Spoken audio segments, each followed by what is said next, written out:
Hello and welcome so very much to this month's Feed Your Mind webinar series. This series is part of the Arizona Age-Friendly Network. This is an effort that's funded by the Pfizer Foundation through Grant Workers in Aging, as well as by our very own local Virginia G. Piper Charitable Trust. We're thrilled to have you join us today. We hope that you'll visit us often on connect60plus.com.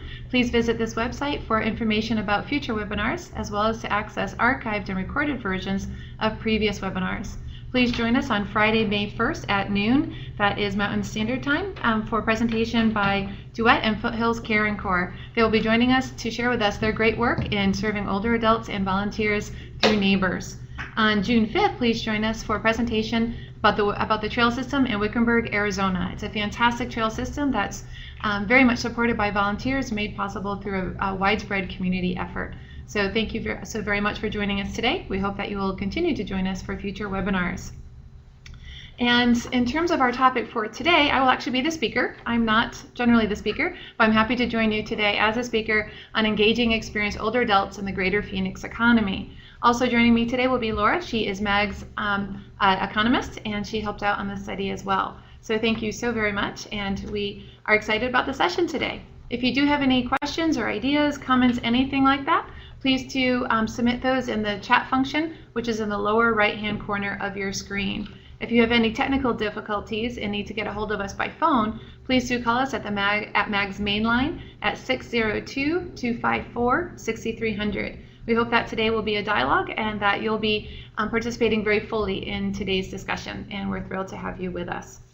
So let's jump into the session then. As we do, I would like to thank a number of people for making this work possible. The students that conducted this study are listed on the screen: Robert, Carolyn, William, Vicki, and Justin.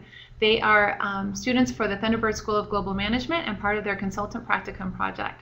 Thunderbird School of Global Management is a great resource for anyone really needing some bright and young minds to help them take a look at different economic issues, both nationally as well as internationally. And we're very fortunate to have that team working with us. Also working with us is Experience Matters, Nora Hanna. This is a local nonprofit that we'll be discussing in a bit more detail.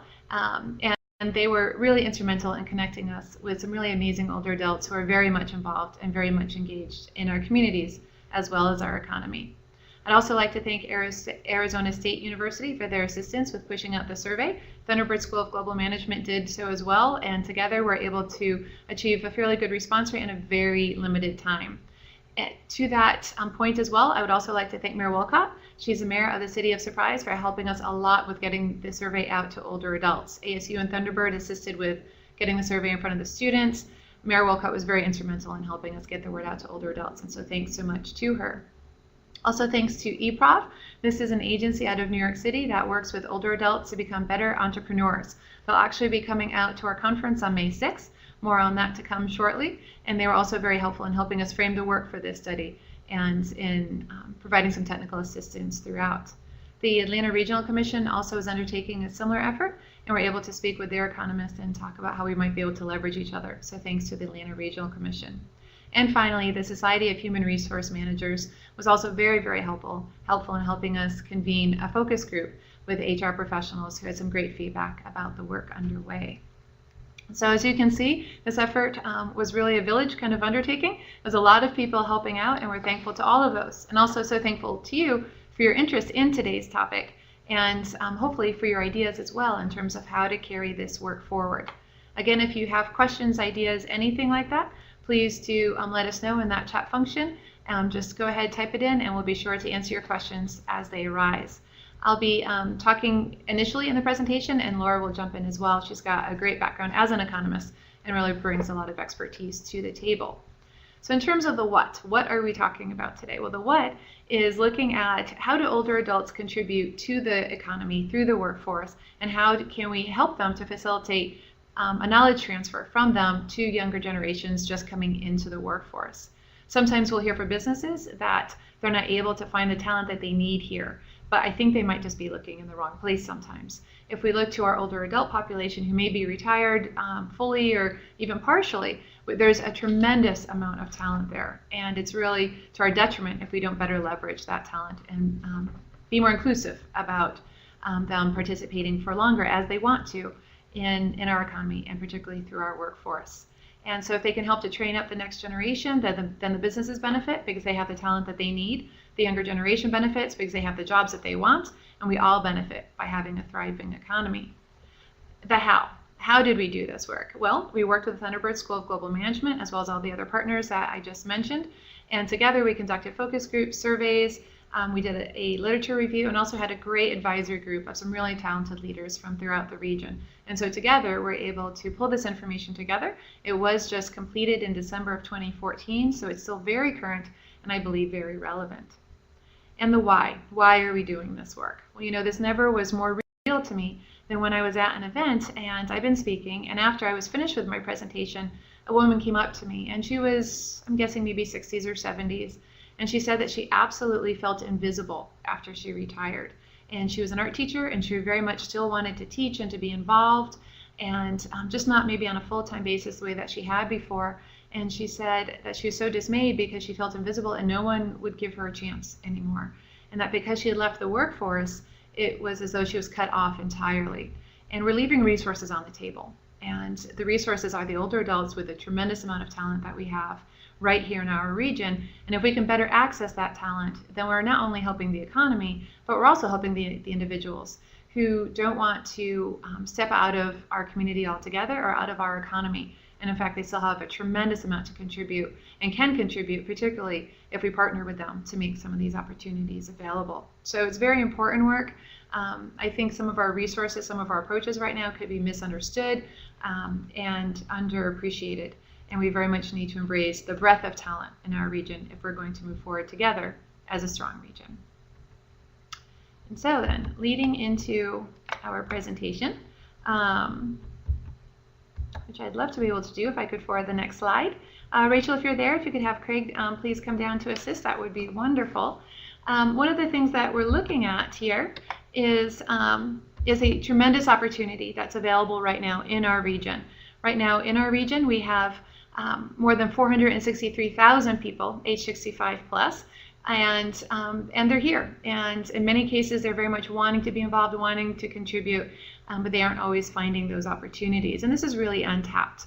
And there's a lot of social purpose opportunities which are critical. There may be even more if we really think creatively together. And this number is growing tremendously. There are 463,000 right now. By 2020, that number will grow to 700,000. Again, older adults, 65 plus, right here just in Maricopa County. And so that's pretty significant. And again, a tremendous opportunity. It's also a crisis if we continue business as usual and don't do anything to engage them. And so we really want to take away those challenges, those barriers, and better engage people. And this is part of the reason why by 2050, again, just the population of adults 65 plus will grow to 1.4 million people. That is tremendous. That's bigger than a lot of states in our country. Again, a great population, also a very diverse one. Sometimes we think about older adults as one homogeneous population. That's absolutely not true, because it would be similar to thinking of newborns to age 30 as one homogeneous population. And intuitively, we know that's just not the case. And when you're looking at from 60 to 90, there's also a tremendous amount of diversity there that we really do need to recognize and be able to tap into at a greater rate. And when we take a look at what those older adults contribute, we can see that that they contribute a tremendous amount of resources as well. So we're looking at more than $19 billion in personal income contributed by these older adults by the year 2050. And we calculated that. I say we, it's the royal we, it wasn't me, it was our Thunderbird team. They calculated that figure by multiplying the average salary times the number of people, so $19 billion. And if for no other reason, there's 19 billion reasons why this work is critically important. And so moving on then, let's take a look at some of the demographics and some of the attributes of this great population that we have right here in our own backyards. So adults 65 plus are just an incredible resource, and these are just some of the reasons why. They comprise a significant portion of our population, 12.2%. That number is only increasing every single day here in Greater Phoenix area, as well as across the country, across the world. They're also earning some good money. Their average household income is $48,000. If you look at their accumulated wealth and assets, it's considerably more than that. We're finding that older adults are working a lot longer now too. That that when they turn 65, some want to retire, and that's fantastic. We're finding that a significant number, though, are wanting to or needing to continue working. Just an interesting point, I think that should be called out. When the retirement age was set as 65 years, and that was decades ago that it was set at that, the average life expectancy really wasn't much beyond 65 years old. It was actually about 9 months longer than that. So in a very real sense, you could work hard your entire life, retire at 65, because was the expectation then, play golf, play bingo, and then will pass away. Now people can live 20, 30 years into retirement, and it's not psychologically healthy. It's also sometimes not financially feasible for people to retire and not contribute at all or not participate at all anymore in that workforce, in the economy. So 14.1% are employed right now, 65 plus. We fully expect to see that number increase, and we need to make accommodations. We need to be ready for that and be prepared in order to tap into that great opportunity there. This is also a very well-educated group, and so more than 26% have a bachelor's degree or higher, and that's a lot of experience, a lot of knowledge that we can really tap into. 81% are white, non-Hispanic. That's just a point to note. 39% work in healthcare, education, and retail. Another quick aside, the average age of nurses right now is 55 years. So can you imagine that if our expectation is still that people retire at 65, walking into a hospital in 10 years and not seeing any nurses because they've all retired? That's not a good approach. It's not a good expectation. And so we need to be prepared for that. And we need to really start training up that next generation of nurses, as well as really doing what we can and really pushing the envelope to keep nurses in the workforce longer as they want to and as they're able to. And at this point now, I'd like to turn it over to Laura. She's our economist. She has some great resources and experiences, and she'll be speaking with you a bit more about older adults and their participation in the economy. Laura. Thank you, Amy. Thank you for this opportunity to talk with you today about the older adult professionals. As Amy mentioned, this population is expected to really balloon by 2050. As of 2012, there was 69,000 adults, that is 65 plus, in the workforce. By 2050, we're expecting this number to increase to 400,000. What does this mean to the economy? Basically, as of 2012, 65 plus professionals in the Maricopa County were earning an average of about 48,000. If you take this number and apply it to what the per capita income would be for our region, that brings it to about 19.1 billion in per capita in personal income, in personal income related to salaries and wages.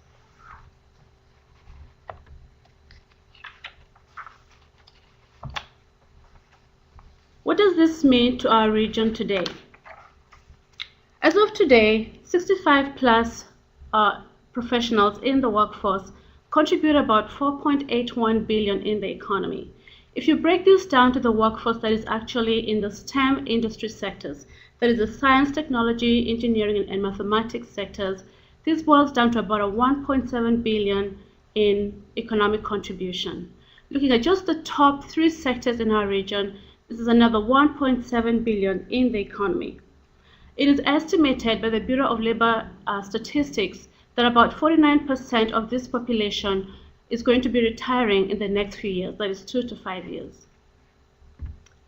This has high implications to our businesses and the economy of Arizona, because if you look at it, we are going to have to incur the cost of vacancy.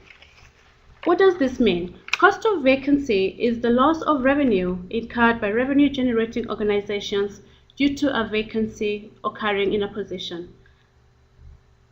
What does it cost a company not to have a professional in a key position in that company? For public sectors, this is a little different. This basically would look at the value lost or the lost productivity or lost services as a result of not having that person engaged in the economy.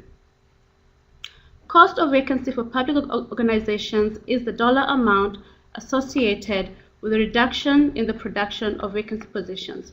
Using BLS and quarterly workforce indicator data, the Thunderbird consultants came up with a quantitative number of what this cost of vacancy would be.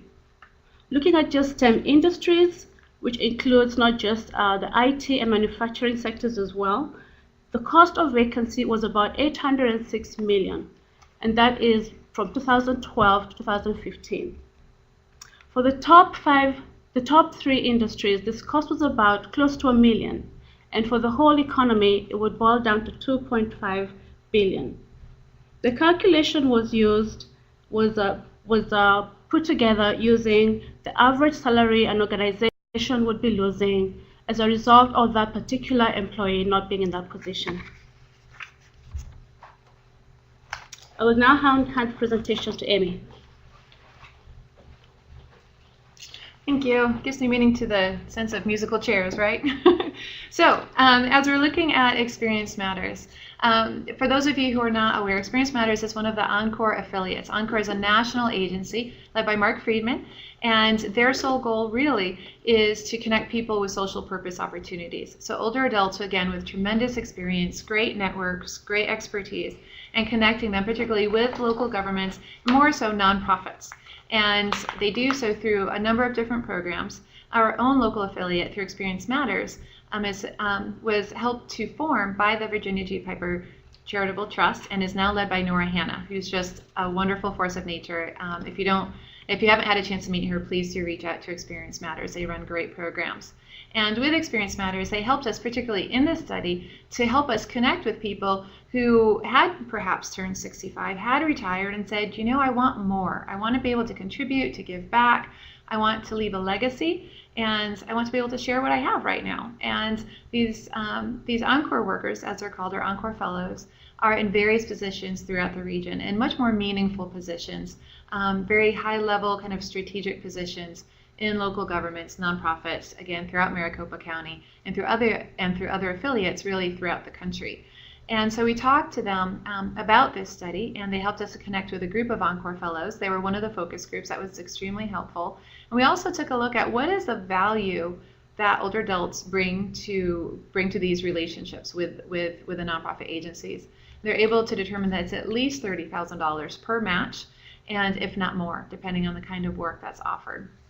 And so if you're a nonprofit looking for how to engage with someone like this, there's a number of different programs. You can bring somebody on full-time for 6 months, half-time for a full year, on more of a consulting kind of project for 40 hours. There's a whole different range of options. But in this work, in this study, they were really critical to assisting us. And in part, they also helped us to get the surveys out. And so thanks again to Mayor Wolcott for her assistance with getting the survey in front of roughly 400 older adults, and thanks to Thunderbird School of Global Management, as well as ASU, who are able to get the survey out to nearly 300 students. And this illustrates the supply and the demand. And so the supply in this case are the older adults who want to re-engage in some way. And the demand would be from the students to say, I'd love to learn from older adults. I want to be able to get ready for that first day on the job. And a lot of what older adults or more seasoned workers can provide are some of the soft skills. The soft skills are not necessarily taught in school and that you don't necessarily get from a book. And so things like, what does it take to network and to really get ahead, say, in the engineering field? If in your family you have an engineer, that's great. A lot of families don't. And so older adults can help to provide that bridge. And it helps just even simple things like what to wear, how to talk, how to behave, how to interact, things that you might not intuitively guess when you're 19, 20, 21, 22. But if you've been in the field for years, you absolutely know like the back of your hand. And so there's some great opportunities here for interactions, and through the surveys, and again, this was a very limited survey, but at least in a preliminary sense, we can see that there is a supply and there is a demand. If we were, when we're moving forward to implement some of these findings, there may be some good reason to replicate this survey with a broader audience over a longer time period and to be able to hear from more people. Although I do think it's very important to note that our survey results in this very limited local survey very much mirror national survey findings. And so what we're seeing here on a local, more informal level is very much validated by these national, scientifically valid surveys. So let's take a look. In terms of the professional development workshops, classes on the job training, mentorship, those are just some of the ways that older adults might help to transfer their knowledge to young adults. And the older adults want to participate, and the younger adults want to participate as well. So I think this is good grounding for really moving forward with some of these opportunities, and in particular, seeing who can host some of this very important work. The survey was just one of the mechanisms to gain data and input for the project. Focus groups were another. And so with the focus groups, those were conducted, one within a kind of an advisory council of local leaders. The focus groups were also conducted with human resource managers from various different companies, generally for-profit, and in different fields such as retail and more IT, things like that. We also conducted a focus group with the Encore Fellows, and we're very thankful to all of them for participating. And again, we would want to conduct more focus groups with a big launch of an actual program, but this, I think, provides at least some justification for continuing to explore this subject matter. We heard some things pretty consistently from one focus group to the other, and we're hearing that there's some windows when we're looking at retirement. There's kind of that last 5-year window just before a person retires when, you know, they're just kind of done. They're done with working Monday through Friday, 8 to 5, at least in their current job. And but they aren't necessarily finding a lot of opportunities for phased retirement. The opportunity maybe to go part-time for a while. Some companies like Intel are very much on the cutting edge. They're actually paying for their Encore fellowships and connecting them with Experience Matters. And so then for the last year of work or first year of retirement, depending on how that transition takes place, they're actually working with a nonprofit, providing value, achieving social purpose and meaning that so often they're looking for. As Laura was talking about with the vacancy rate, that creates that knowledge void, that when we're losing the institutional knowledge of people walking out the door because they're ready to do so, but there's no one else to take their seat necessarily. And so we're finding some real gaps, some very concrete gaps in that 5-year window that we could be addressing if we were being very proactive about this. Unfortunately, the majority are not necessarily, as we'll get into in just a moment. We're also finding that after people retire, there's a window of about 6 months to 2 years where it's kind of the honeymoon stage. It's waking up on a Monday saying, this is great, I love this, why didn't I retire earlier? And they absolutely love the free time, love the flexibility, but then after a while, that starts to lose its appeal. And in particular, we're looking at older adults losing their identity kit. And the further they get from retirement, on the other end of it, the bigger of an issue this becomes. And that identity kit is this. It's when you go to the coffee shop or to a cocktail party or something, to a dinner, and you meet somebody and they say, oh, what do you do? And you don't know what to say. You can say, oh, I just retired from. But when you're 2 years later, just retired from really kind of loses some of its meaning. And it's that identity kit. And people, maybe perhaps all too often, really identify with their job. And they perceive themselves as an engineer or as a teacher or as a nurse. And so when they retire, it's very hard to, for sometimes, to reestablish that identity kit and say, well, my name is Amy and I'm volunteering down at the theater and I'm teaching kids how to read. And it can take a while sometimes to find that meaning again in the ways that you want it to. And it takes a while to reconstruct the identity kit. And that's where this project really does come in. And so we're looking at a couple different recommendations in the private sector, the public sector, and overall. In terms of the private sector, looking to Laura to see if she wants to jump in. Or no, okay.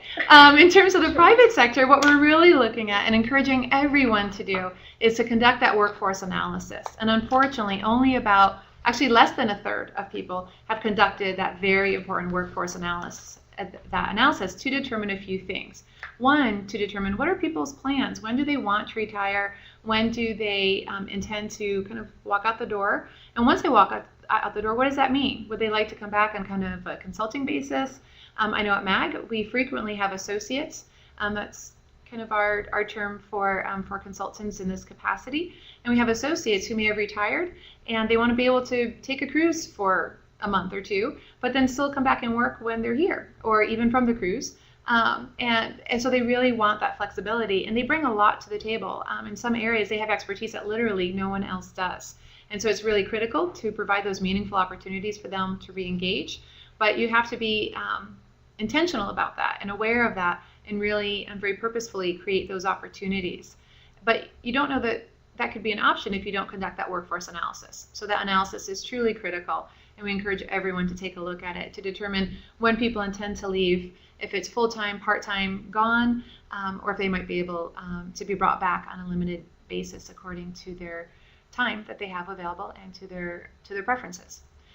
It also really helps to start planning for that retirement. Again, there's that 5-year window. Start planning early and often within that window, or even earlier, so that you can start sharing your knowledge, so that when you're ready to leave and walk out the door, that's great. There's someone else there who can pick up wherever you left off to make sure that that work continues. When we look at impacts to the private sector, we really are looking at loss of profit. When we talk about the government sector, the public sector in just a moment, we're looking at loss of productivity. And so there's some consequences to not taking a look at some of these recommendations and the subject in general. And these are some of the recommendations to help businesses really prepare to create those opportunities, to be able to have, perhaps, if possible, that phased retirement. It eases the stress and the strain, not just on the company, but also on the individual. We're finding that when companies do have a very solid program in place, such as Intel, the turnover very much reduces. Productivity absolutely increases. People feel more committed to their job because they know that their job is looking out for their best interest, not just when they're on the job, but also after they retire. And that kind of strong relationship really helps the productivity in that, and just that interaction overall. So engagement, profit, retention, all of that is very positively impacted. Just in our brief foray into this question, we found that some companies face some very real and or perceived barriers. And so things like just even having a business card, which to you might seem very small and very trivial, but if you're building your identity kit, having a business card is a big issue for you. And some companies perceive that they could not give a business card to volunteers or kind of interns, associates. Others do so, and it's fine.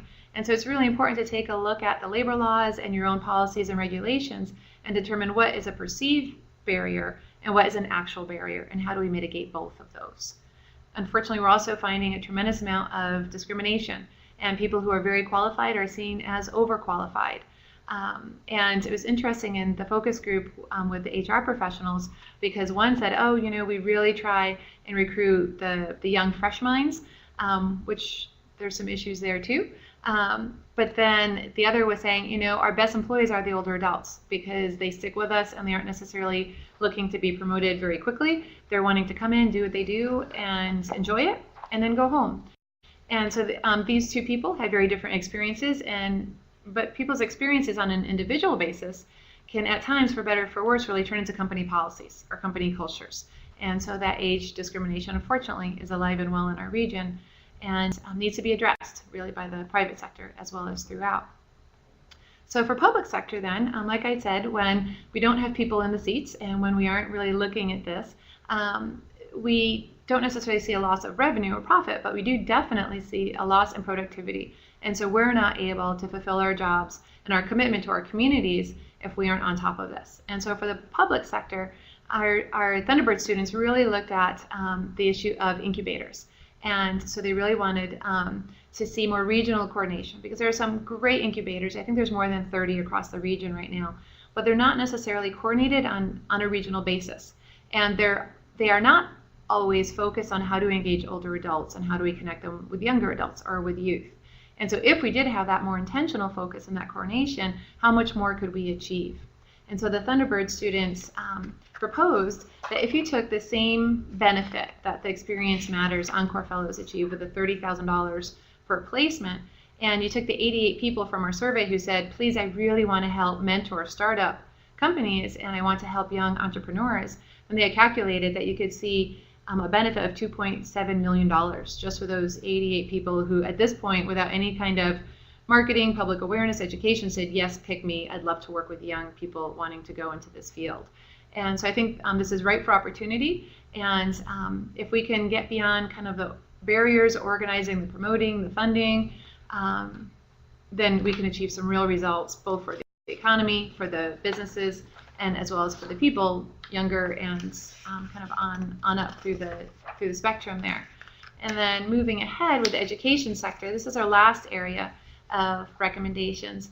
And a lot of this work was really prompted on by an article that we had read within the last year or so. And in this article, they're talking about master's classes.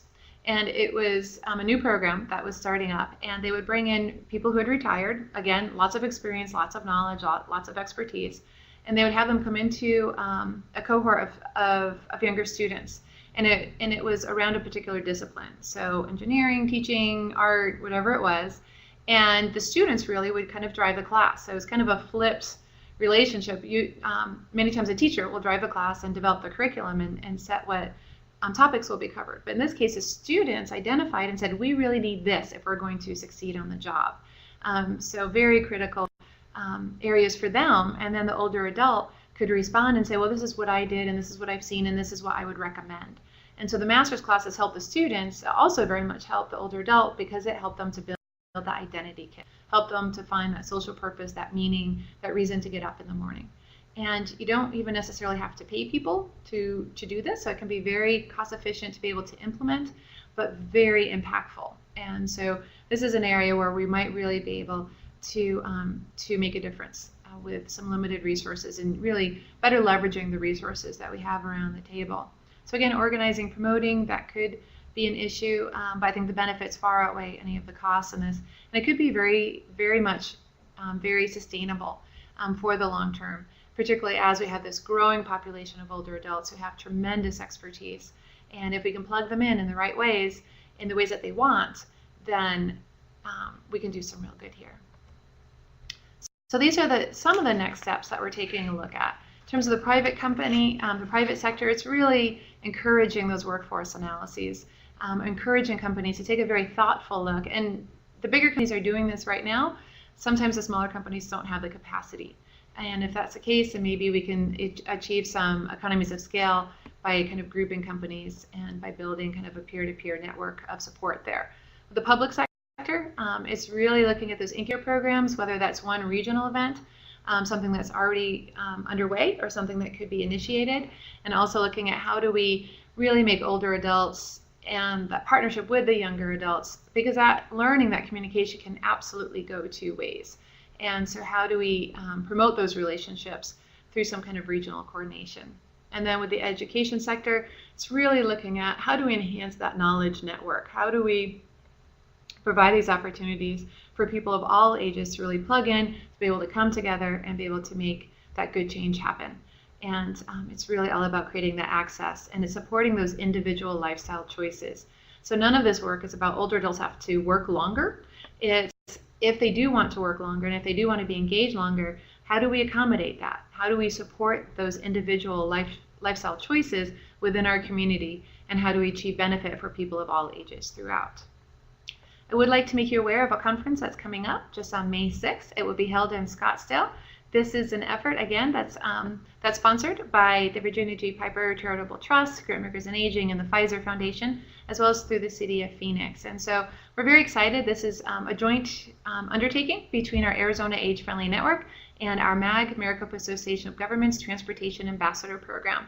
So it is duly focused on older adults and better connecting older adults to people of all ages, as well as transportation, because I can tell you that in every community that we go in, transportation is absolutely the #1 need. And if it's not #1, it's #2 or #3, but it's right up there.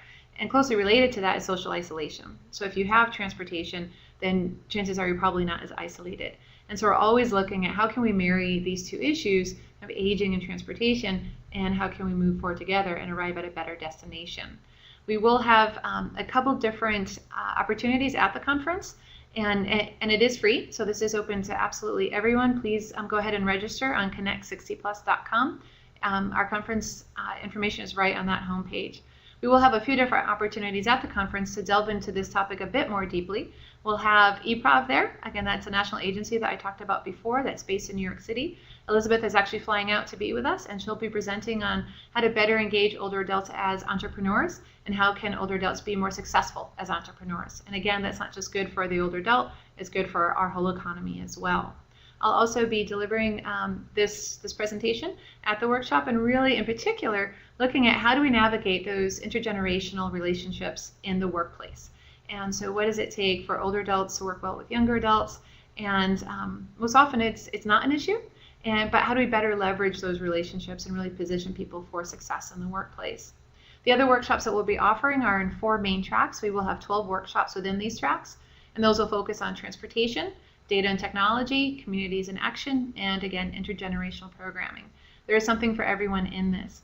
We will also be giving out awards for the communities that participated in our best age-friendly community competition, and the winner will receive a $5,000 grant thanks to our funding sources to further their age-friendly work, and the runner-up will receive a $2,500 grant, again, to further their age-friendly work. And so we're really looking at what it takes to be age-friendly, and by age-friendly we mean what does it take for that community to really embrace people of all ages in their community. And our particular focus is how do we make sure that the connections between older adults and other generations are strong and productive. So we're taking a look at that question from a number of different perspectives, including economic development and the economy, at our Going Places conference. So please, May 6th, join us.